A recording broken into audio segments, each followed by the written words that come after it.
Tengan todos muy buenos días. Hoy 29 de diciembre. ¿Cómo pasa el tiempo? Ya estamos entrando al término de este año que obviamente se caracteriza por las particularidades que todos conocemos. Pero también nosotros sabemos que este año ha sido un año de leer la palabra del Señor, de orar, de consagrarnos y de reconocer al Dios Todopoderoso. Más allá de lo que el enemigo quiera producir en nuestras vidas, con la queja, el dolor y las cosas que se ha atravesado en este tiempo, la palabra de Dios perdura y permanece para siempre. En ese sentido vamos a continuar hoy en el capítulo 35 de Génesis y estamos leyendo en la Nueva Traducción Viviente y dice así la palabra del Señor. Entonces Dios dijo a Jacob: prepárate, múdate a Betel, establécete allí y edifica un altar a Dios, quien te apareció cuando huías de tu hermano Esaú. Entonces Jacob les dijo a todos los de su casa: desháganse de todos sus ídolos paganos, purifíquense y pónganse ropas limpias. Ahora vamos a Betel, donde edificaré un altar al Dios que respondió a mis oraciones cuando yo estaba angustiado. Él ha estado conmigo en todos los lugares por donde anduve. Entonces le entregaron a Jacob todos los ídolos paganos que conservaban y también los aretes, y él los enterró bajo el gran árbol que está cerca de Siquem. Cuando salía, Dios mandó un terror grande a las ciudades alrededor en aquella región, así que nadie atacó a la familia de Jacob. Finalmente Jacob y todos los de su casa llegaron a Luz, también llamada Betel en Canaán. Allí Jacob edificó un altar y llamó el lugar El Betel, que significa Dios de Betel, porque Dios se había aparecido allí cuando huía de su hermano Esaú. Poco tiempo después murió Débora, la mujer que había cuidado a Rebeca desde niña, y fue enterrada bajo el roble que está en el valle de Betel. Desde entonces ese lugar fue llamado Alon Bakut, que significa roble del llanto. Ahora Jacob había regresado de Padán Aram. Dios se le apareció de nuevo en Betel y Dios lo bendijo, diciéndole: tu nombre es Jacob, pero ya no te llamarás Jacob, a partir de ahora tu nombre será Israel. Así que Dios le cambió el nombre y lo llamó Israel. Entonces Dios dijo: yo soy el Shaddai, Dios Todopoderoso. Sé fructífero y multiplícate. Llegarás a formar una gran nación, incluso de ti saldrán muchas naciones. Habrán reyes entre tus descendientes, y te entregaré la tierra que les di a Abraham y a Isaac. Así es, te la daré a ti y a tus descendientes. Luego Dios ascendió desde el lugar donde le había hablado a Jacob, y Jacob llamó o levantó una columna conmemorativa para marcar el lugar donde Dios le había hablado. Luego derramó vino sobre la columna como sacrificio a Dios y la ungió con aceite de oliva. Y Jacob llamó a aquel lugar Betel, que significa casa de Dios, porque allí Dios le había hablado. Qué tremenda esta lectura que acabamos de tener con este capítulo que refleja las acciones que habían tenido ellos durante un tiempo. Al parecer, el regreso a Canaán no tenía que establecerse mucho tiempo en Siquem. Ellos se establecieron, como que se pusieron cómodos, comenzaron a tener relacionamientos y quizás, como el caso de Dina que habíamos leído el día de ayer, su deshonra, empezaron a tener amistades, a contaminarse con las costumbres que tenían esas naciones. Esa no era la voluntad de Dios y justamente le ocurre a la familia lo que ya leímos. Qué doloroso, qué triste la deshonra de Dina. Yo creo que Jacob quería salir lo antes posible, antes de tener algún problema con alguna nación aledaña, con los familiares de aquellos que habían muerto en Siquem por los hijos de Jacob. Ante esa situación, es cuando Dios le habla como un refrigerio para que vuelvan y pasen por Betel. Algo Dios quería hacer con ellos. Dios quería hablarles. Dios quería reafirmar algo que hasta ese momento, quizás con el paso del tiempo, Jacob había olvidado. Obviamente era un alivio para Jacob tener que retornar a aquel lugar porque sabía que Dios le iba a hablar. Pero antes venía algo también en su corazón, que creo que se estipuló después en el tiempo de Moisés, cuando el pueblo de Israel solía hacer cultos o adoración a Dios. Tenían que hacer ciertos ritos de purificación en cuanto a la ropa, en cuanto a su vida personal, su vida moral y muchas cosas. O sea, lavar, cambiarse, incluso el cuerpo tenía que estar limpio. Habían ritos específicos que luego se estableció a través de leyes por Moisés. En este caso no había algo escrito, pero Jacob entiende que no pueden ir a un lugar donde Dios se había manifestado en la misma condición.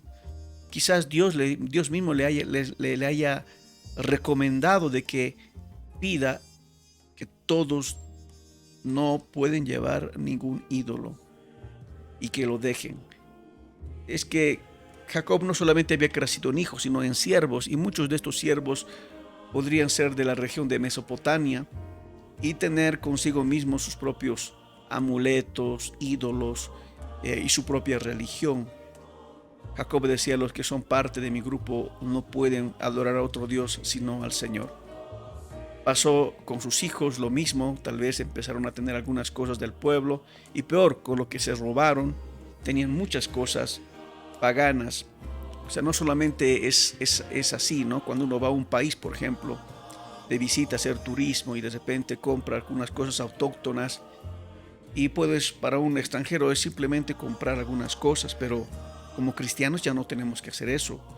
¿Por qué? ¿Porque las cosas autóctonas están mal? No, porque entre estas cosas puede ser que hay algunos dioses de ellos, ¿no? Lo mismo que son nuestros monolitos, que son unos dioses, o algunas cosas ahí entre los aztecas, o en Egipto. Entonces los cristianos no vamos a comprar cualquier cosa solo porque es del lugar. Tenemos que saber que también ellos tienen sus propios dioses, y los cristianos no vamos a asumir, no vamos a traer diciendo: esto me traigo de Egipto, esto de allí, y teniendo algunos dioses paganos que no le agradarían al Señor. Le había acontecido esto a la mujer más amada de Jacob, a Raquel, quien robó los dioses de su padre, ¿no? Entonces ahí probablemente Jacob descubrió en ese tiempo, con el dolor de su corazón, que Raquel tenía los dioses de su padre. Él estaba avergonzado y no quería ir con nada pendiente hacia el lugar que Dios le había llamado. Quería una limpieza completa y les dijo: entreguen todo. Creo que estamos a 2 días del siguiente año, el famoso Año Nuevo, mañana y pasado, y luego comenzamos el año 2021. ¿Qué cosas pendientes tienes? ¿Qué resentimientos? ¿Qué idolatría tienes en tu vida, en tu corazón? ¿Vas a continuar con ello o vas a tomar la decisión de entregarlo al Señor completamente? Quizás una relación no deseada, no en la voluntad del Señor, es la que debes entregarle. Algo que está pendiente, que tú no has logrado arreglar, o tú mismo, tu propia dureza de corazón. ¿Quieres que el Señor te hable, que te ministre? ¿Quieres una promesa de parte de Dios? Entrega lo que está pendiente delante del Señor. Es tiempo de orar. Fue así que entregaron, lo enterraron, y ahora volvieron para como unos más o menos 40 kilómetros tenían que subir. Estaba en una especie de llano y tenían que subir a una región montañosa donde estaba Betel. Betel significaba mucho para Jacob. Era el tiempo de su juventud, cuando él huía de la casa de su padre Isaac para la casa de su tío Labán. Era el lugar donde Dios se le apareció. Ahora era viejo, tenía 11 hijos, ya jóvenes, mayores, y una hija, Dina también. Muchas experiencias, muchas cicatrices de la vida. Betel significaba refrescar. Dios me habló y me quiere volver a hablar. Esto, él lo vuelve a llamar el lugar como El Betel. El porque viene de la palabra hebrea Elohim, que significa Dios. En otras palabras, Dios de Betel. Es el Dios que en Betel se manifestó. No sé si estoy hablando a más de 4 o 5 personas que tuvieron experiencias muy grandes en el pasado con Dios, promesas de Dios, y eran muy jóvenes. Quizás han pasado ya años y una serie de cicatrices de vida, como la vida de Jacob, y Dios te dice: quiero volverte a llamar a Betel. Quiero que vuelvas allí. Quiero reafirmar mis promesas, pero quiero que hagas ajustes en tu vida. No te he perdido de vista. Estoy contigo y quiero hacer una obra especial. Fue allí que él volvió a construir un altar en ese lugar que se había llamado Luz. Se aparece a él de nuevo, y en aquel lugar Dios le vuelve a hablar. El versículo 9 dice: ahora que Jacob había regresado a Padán Aram, Dios se le apareció de nuevo en Betel, y Dios lo bendijo. Tu nombre es Jacob, porque ya no te llamarás Jacob. A partir de ahora tu nombre será Israel. Así que Dios le cambió el nombre y lo llamó Israel. Wow. Otro aspecto importante en nuestra aplicación es que durante todo el tiempo, hasta el día de hoy, conocemos al Dios de Abraham, Isaac y Jacob. Y Jacob significa el engañador, usurpador.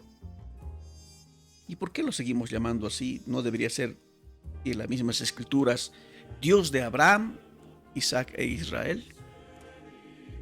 Es que el nombre implica que aún Dios sigue siendo el Dios de los imperfectos, el Dios de aquellos que todavía Él continúa trabajando. Ya le había cambiado Dios el nombre de Jacob a Israel, pero quizás le seguían diciendo Jacob. Y ahora en Betel le vuelve a afirmar: no será tu nombre Jacob, sino Israel. De hecho, sus descendientes toman este nombre, por eso ahora el pueblo se llama Israel, que ha luchado con Dios y ha vencido. Así significa que ya hemos explicado también, hemos explicado este significado. Y ahí Dios le dice otra vez, como que tu pasado quiere volver hacia ti, pero lo nuevo que Dios quiere, no importa la edad que tienes, es lo que se va a establecer finalmente en ti. Le dice las promesas: serás una gran nación, serás fructífero, saldrán reyes de ti, te entregaré la tierra que le prometí a Abraham, a Isaac, serán tuyas y te daré muchos descendientes, serán para toda tu familia. Y luego el Señor ascendió de aquel lugar. Un encuentro más con Dios. Nuestras vidas en esta aplicación deben ser de encuentro en encuentro con Dios.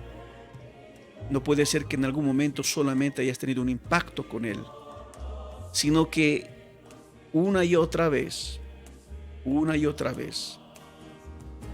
te vuelvas a encontrar con Él. Una y otra vez tengas experiencias nuevas y refrescantes con Dios. Quizás a estas alturas tú dices: tuve hermosos recuerdos con Dios en el pasado, y como eso quedó en la historia, ya no hay más. Dios se está moviendo, las aguas se están moviendo. Dios quiere tratar con tu vida hoy. Dios lo quiere hacer en este momento. Tú que estás escuchando este devocional, esta palabra es para ti. Dios quiere mover tu vida, quiere hacer las cosas nuevas. Sea el nombre de Dios bendito. Así que les animo con todo mi corazón a que medites en esta palabra y que Dios haga contigo una experiencia nueva en Betel, casa de Dios, el Dios de Betel. Que allí se establezca su voluntad, vuelva a limpiar tus situaciones, sacar todo lo impuro de tu vida, de tu casa, y haz que se establezca solamente lo santo y no lo profano de Dios en tu vida. ¿Qué tal si oramos un momento? Señor, en el nombre de Jesús pedimos que tu gracia descienda sobre cada uno de nosotros. Levanta a tu pueblo, levanta a tu iglesia, levanta a tus ministros, a tus llamados. Vuélvelos a purificar y vuélveles a hablar. Y que tus promesas sean, Señor, reafirmadas una y otra vez. Y que vean tu gloria y tu gracia, tu favor. Gracias, Padre, en el nombre de Jesús nuestro Señor. Amén y amén. Qué bien. Les deseamos estos 2 últimos días que restan del año, que puedas vivir en la voluntad del Señor y en la humildad, buscando sus favores. Que Dios te bendiga mucho. Les habla el pastor Joel Cuellar desde Sucre, capital de Bolivia. Paz del Señor.